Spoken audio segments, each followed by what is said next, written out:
AISECT college of technical education Baikunthpur के YouTube channel पर आप सभी का स्वागत है। हमारे लेटेस्ट वीडियोस को देखने के लिए चैनल को सब्सक्राइब करें और बेल आइकन जरूर दबाएं। VB.NET के क्लास में आज हम देखेंगे फंक्शंस। फंक्शंस स्टेटमेंट्स का ग्रुप होता है जो किसी स्पेसिफिक टास्क को परफॉर्म करने के लिए बना होता है।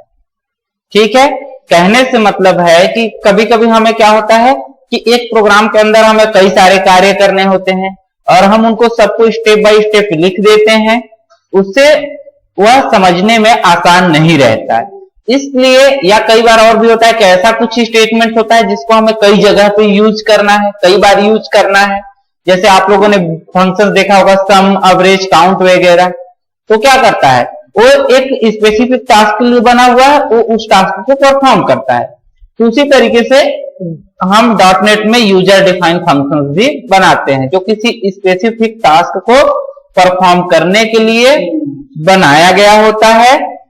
ठीक है, हम उसको एक बार डिफाइन कर लेते हैं फंक्शंस को। इसके बाद अपनी आवश्यकता के अनुसार जहां पे जरूरत हो वहां पे उस फंक्शंस को कॉल कर सकते हैं और उसपे हम आर्गुमेंट या पैरामीटर वैल्यू पास करके रिजल्ट रिटर्न करा सकते हैं। ठीक है, सिंटैक्स देखते हैं हम फंक्शंस का। सबसे पहले आपको देना होगा मॉडिफायर्स। मॉडिफायर्स में पब्लिक, प्राइवेट या प्रोटेक्टेड। ठीक है, कहने से मतलब है आपने पहले अगर कहीं पर उप्स के कॉन्सेप्ट पढ़ा होगा तो पढ़ा होगा पब्लिक, प्राइवेट, प्रोटेक्टेड। मैं यहाँ पे थोड़ा शॉर्ट में बता दूं। जैसे अगर आपने पब्लिक दिया है तो आप उसको क्लास, अभी आगे हम देखेंगे क्लास वगैरह, तो क्लास के इनसाइड या आउटसाइड कहीं पे भी उस फंक्शन को कॉल कर सकते हैं। लेकिन अगर हमने प्राइवेट दिया है तो उसको वहीं पे उसी क्लास के अंदर एक्सेस कर पाएंगे, उसके आउटसाइड में एक्सेस नहीं कर पाएंगे। अगर हम प्रोटेक्टेड देते हैं तो आगे हम देखेंगे जब इनहेरिटेंस, तो इनहेरिटेंस में क्या होता है, एक क्लास के पूरे मेंबर्स को दूसरे क्लास में एक्सेस करना। तो प्रोटेक्टेड के थ्रू हम एक क्लास से दूसरे क्लास में एक्सेस कर पाएंगे, लेकिन विदाउट उसके इनहेरिटेंस को उसको दूसरे क्लास में एक्सेस नहीं कर पाएंगे। तो आप इसमें से पब्लिक, प्राइवेट या प्रोटेक्टेड जो मॉडिफायर्स देना है मॉडिफायर्स दे सकते हैं। इसके बाद फंक्शंस कीवर्ड। ठीक है, इसके बाद आपको जो भी फंक्शंस का नाम देना उस फंक्शंस का नाम दे सकते हैं। देन पैरामीटर लिस्ट, मतलब आर्गुमेंट। जैसे आप जब फंक्शंस कॉल करते हैं तो वहां पे जितने वैल्यू पास कर रहे हो उतना आर्गुमेंट आपको यहाँ पे देना होगा। ठीक है, तो आर्गुमेंट देते हैं, आर्गुमेंट बहुत सारे दे सकते हैं जितना आपकी आवश्यकता हो। देन एज के बाद उस आर्गुमेंट जो पास कर रहे हैं उसका रिटर्न टाइप। ठीक है, तो रिटर्न टाइप देंगे आप। ठीक है, और यहाँ पे एज रिटर्न टाइप में आप फंक्शंस का भी रिटर्न टाइप देते हैं कि फंक्शन से किस प्रकार की वैल्यू आप रिटर्न कराना चाहते हैं। इसके बाद यहाँ पे उसके इनसाइड में आएगा पूरा आपका स्टेटमेंट, वही जो ग्रुप ऑफ स्टेटमेंट की बात कर रहे हैं वो ग्रुप ऑफ स्टेटमेंट हम यहाँ पे लिखेंगे। इसके बाद आपका आ जाएगा एंड फंक्शन। क्लियर है? एग्जाम्पल देखते हैं हम। फाइल से न्यू प्रोजेक्ट, कंसोल एप्लीकेशन से मान लो इसका मैं नाम दे देता हूं यहाँ पे फंक्शन। देन यहां से ओके कर देंगे, आ गया। अब हम देखिए सब मेन तो है, जहां पे एक चीज मैंने पहले बताया आप लोग को, मेरे पिछले वीडियोज में देख सकते हैं कंसोल एप्लीकेशन के इंट्रोडक्शन में, कि जो भी प्रोग्राम लिखते हो, जो भी स्टेटमेंट होता है वो स्टेटमेंट कहां लिखा जाता है, सब मेन के अंदर। मतलब जो ट्रांसलेटर होता है प्रोग्राम को कहां से पढ़ता है, सब मेन में। तो आप फंक्शंस आउटसाइड में बना सकते हैं लेकिन उसको आपको सब मेन के अंदर कॉल करना होता है। फंक्शंस लेकिन इसके आउटसाइड में बनेगा। ये अभी सब मेन भी क्या होता है, फंक्शंस की तरह होता है, एक प्रोसीजर है जिसमें हम रिटर्न स्टेटमेंट नहीं देते हैं। ठीक है, फंक्शंस बनाते हैं हम।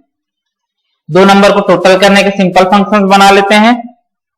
तो पब्लिक ही बनाते हैं हम, यहां से पब्लिक फंक्शंस, फ्लोट नेम का फंक्शंस बना लिए। अभी इसमें मैं कोई आर्गुमेंट नहीं देता हूं। इसमें देखिए फंक्शंस के प्रकार भी होते हैं बहुत सारे।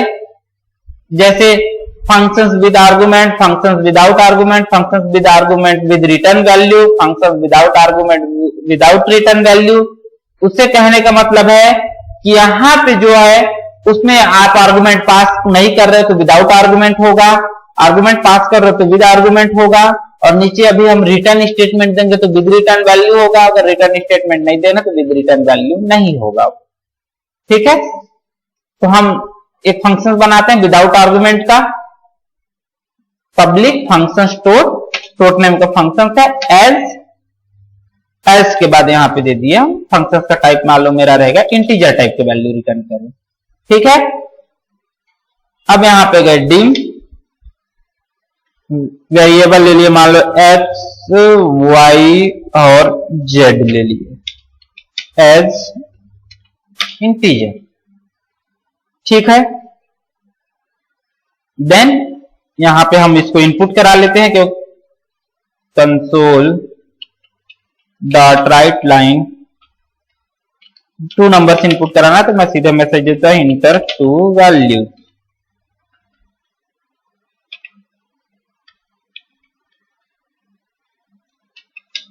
देन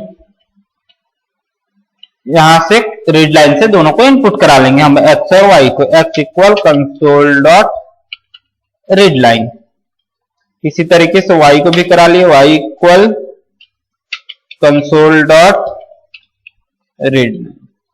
अब z equal X plus Y कर दिए। ठीक है, अब रिटर्न मैं यहां पर यह है कि ले लेता हूं, फंक्शन से वैल्यू रिटर्न करा रहा हूं, रिटर्न z। तो ये मेरा फंक्शन क्या बन रहा है, without argument with return value. यहां से मैं कोई आर्गुमेंट कोई पैरामीटर पास नहीं कर रहा हूं, लेकिन यहां से वैल्यू रिटर्न ले रहा हूं। ठीक है, अब चाहते हैं फंक्शंस को कॉल करना है हमको, तो एक मैं वेरिएबल में स्टोर करके कॉल करना चाहता हूं, तो डिम टी नेम का मान लो एक वेरिएबल ले लिया एज इंटीजर। अब यहाँ पे t इक्वल टोट फंक्शंस को कॉल कर देंगे, कोई आर्गुमेंट नहीं पास किया यहां से, तो यहां से कोई वैल्यू भी पास नहीं होगा, सिर्फ टोट कॉल होगा। ठीक है, तो देखिए ये फंक्शन जो बेसिकली होता है 3 स्टेप्स होता है, एक फंक्शन डिफिनेशन, दूसरा फंक्शन डिक्लेरेशन, दूसरा होता है फंक्शन डिफिनेशन, तीसरा होता है function calling.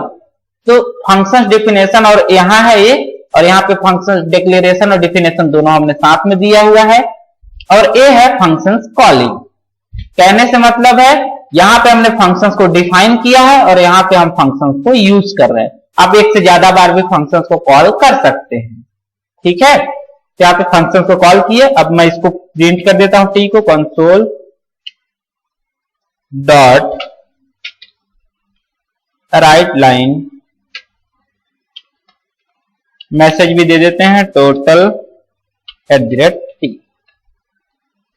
Console dot read. ठीक है, एग्जीक्यूट करते हैं इसको। यहां से अब हम यहां पे मान लो मैंने 20 दे दिया, यहां से दे दिया 30, ये देखो 50 आ गया।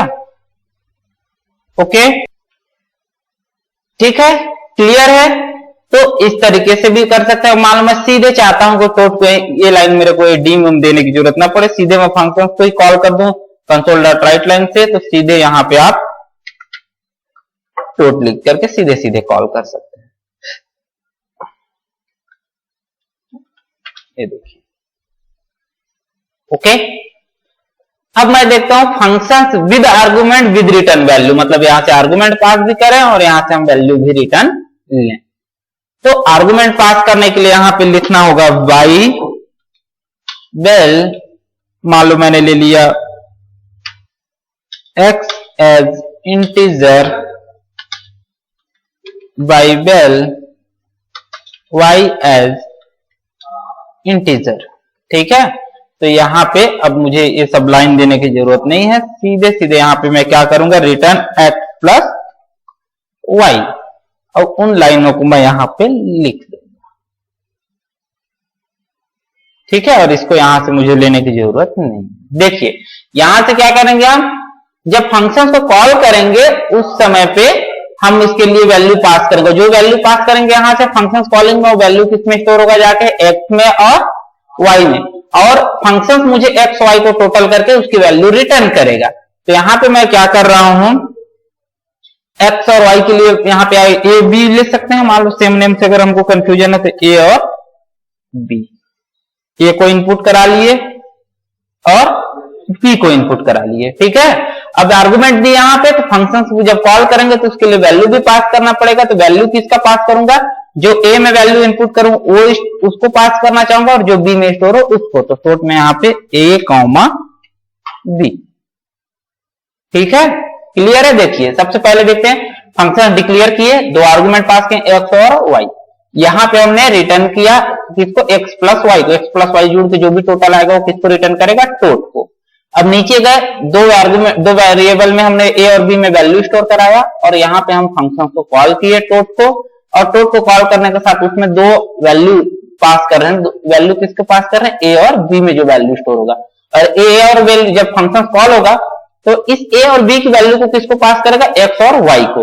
और यहाँ एक्स वाई टोटल होकर जो टोटल आएगा वो फंक्शन को रिटर्न करेगा, तो यहाँ पे वापस आ जाएगा, ठीक है। एग्जीक्यूट करें, ओके। 50 और 80, देखो 130 आ गया। ये होता है फंक्शंस, और फंक्शंस के टाइप और भी टाइप जो होते हैं, without argument without return value है अगर, तो यहाँ पे मान लो अगर हम आर्गुमेंट भी नहीं देंगे, यहाँ पे रिटर्न वैल्यू की जगह पे हम सीधे प्रिंट कर देंगे उसको, ठीक है। अगर मैं without argument without return value को बोलूं तो इसी को मैं प्रोग्राम को वो कर देता हूं, अंडू करके पीछे चला गया। और यहाँ पे जो रिटर्न ले रहे हैं, रिटर्न लेकर के सीधे क्या करेंगे, console dot right line total